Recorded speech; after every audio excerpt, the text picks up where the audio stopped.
Still the fasting. Okay, fasting is an absence of food, like you're excluding yourself from consuming a meal at a particular period of time, and with several reasons to why you do that. And there are several types of fasting. The commonest we know is the intermittent fasting. But the word intermittent is you're saying something that is done incessantly, start, stop, something that alters your eating pattern.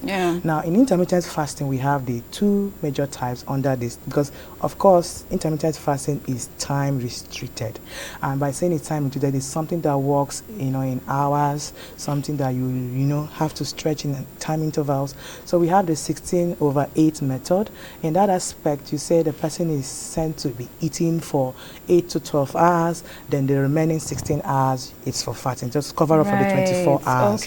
Then we have the overnight method, where people have to fast for the same period of time, but tend not to eat, tilting towards the next day, or they overfeed, like some of them do, including we all for go the to midnight. bed, we don't eat till the next day. Some people do that, they eat midnight. Right. Some people have that eating pattern, and it's a disorder because they start late. Some people start eating from 12, and they continue till 2 a.m. They are still eating. 3 a.m. That brain keeps giving them the signal, because the brain is already alert, and they want to continually feast the brain, because he said these things have connection with our mood swing. Now, at that point, you are alert, and the energy keeps expending itself. The utilization of these calories are high, and in such a way, you want to. The more you are expending, the more you are hungry, the more you are being dehydrated, and all of that comes to play.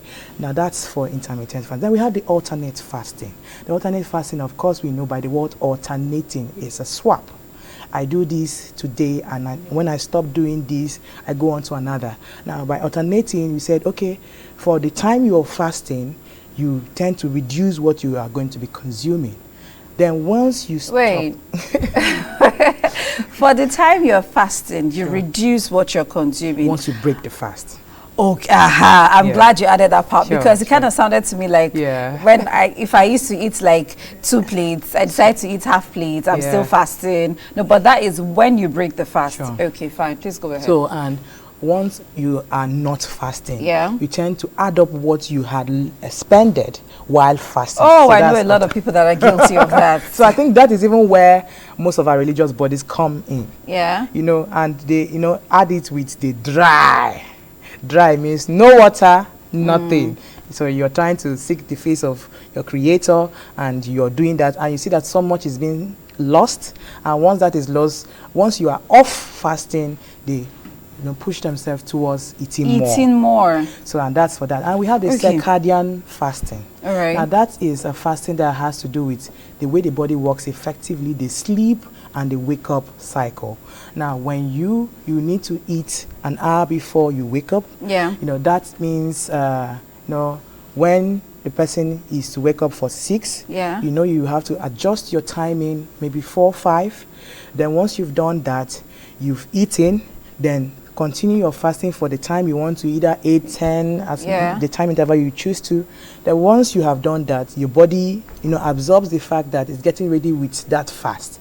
Then once you have started sleeping, you tend to consume again to prepare yourself, so that once you are sleeping, tilting to the next morning, you may not even feel the appetite to consume anything again. That's all for the circadian fasting. I mean, there are so many more of them, though. There are so many more. Wow.